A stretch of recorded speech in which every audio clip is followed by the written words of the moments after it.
Accessible Rehabilitation Centers to Fight Drug Overdose by Josh Gordon. The number of drug-induced deaths in this country has never been higher and will continue to rise if something is not done.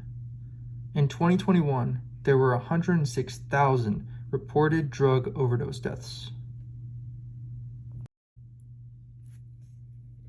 An especially dangerous new synthetic opioid, fentanyl, is causing overdoses at an unprecedented rate. In 2021, 80,411 deaths were from opioids, and the majority of those were caused by fentanyl.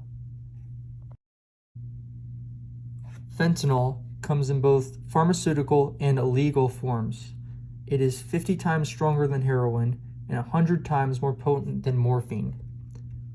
Pharmaceutical fentanyl is prescribed to patients with severe pain after a surgery or during cancer treatments.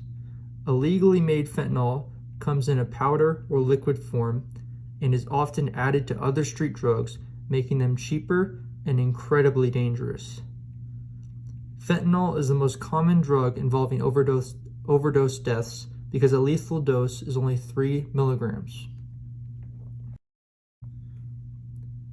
The Biden-Harris administration's National Drug Control Strategy calls for greater access to harm reduction interventions, including naloxone, drug test strips, and syringe service programs. It calls for collaboration on harm reduction between public health and public safety officials, and changes state laws and policies to support the expansion of harm reduction efforts across the country. While this might save a drug addict's life in the moment, nothing is being done to combat the disease of addiction that they suffer from. Over 150 people die every day from synthetic opioids, and the U.S. government continues to fund half measures instead of life-saving rehabilitative treatments. Professional rehabilitation programs are the most effective approach to addressing every aspect of a substance abuser's disorder. Full recovery is unlikely without a full treatment program. Harm reduction programs have only been effective at helping moderate drug use and reducing negative consequences, and do not tackle the overall problem of addiction. Often, drug addicts who want to get clean have no money for treatment and are helpless against their disease. Harm reduction centers and naloxone use only enable their addiction when we need to be rehabilitating these people. Harm reduction centers should be defunded. Instead, the money should be put towards evidence-based therapy treatments. Fentanyl test strips and other harm reduction tools should not be distributed to the public, so substance abuse is not encouraged. Harm reduction methods do not cure substance abuse, and they keep abusers from getting the rehabilitation treatment they need. Defunding harm reduction methods is necessary to provide more funding for affordable rehabilitation facilities, and so substance abusers are not dissuaded from attending these facilities. Instead of combating overdoses, we should be combating addiction, not enabling it. Medicare and Medicaid often cover or partially cover certain public rehab facilities, and many private treatment centers take only private insurance or other private payment methods. In addition, most citizens must be over the age of 65 to receive Medicare and Medicaid. While the lowest rates of overdose deaths were in adults age 65, the highest rates were in adults aged 35 to 44.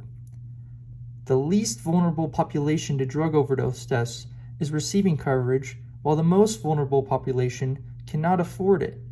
My health policy would propose an expansion to public health insurance programs so that rehabilitation treatment is covered for more citizens.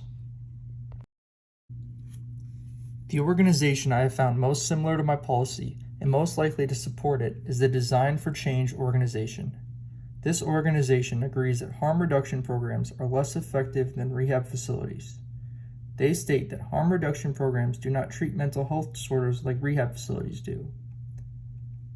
Professional addiction treatment programs are the most effective approach to addressing every aspect of a substance abuse disorder. With support from Design for Change and other organizations like it, my policy would defund harm reduction centers and use that money to make evidence-based rehab treatment programs more accessible to the public. This policy would require federal level involvement. The federal budget would need reassessing and rewriting to remove funds from harm prevention centers and reallocate those resources towards expanding healthcare coverage and directly funding rehab centers. Federal and state laws prohibiting harm prevention tools would help this process. A nationwide coalition to enact local and federal government change is necessary in order to end drug addiction and overdose. California is the biggest proponent of harm reduction centers, and their state has the most drug overdose deaths in the country, with over 10,000 overdose deaths in 2021. California has proved that harm reduction centers do not reduce overdose deaths, and this example should influence lawmakers around the country to not make the same mistake. In order to stop the drug overdose epidemic that is plaguing our country, my health policy would defund harm reduction centers and allocate funds towards accessible rehabilitation centers.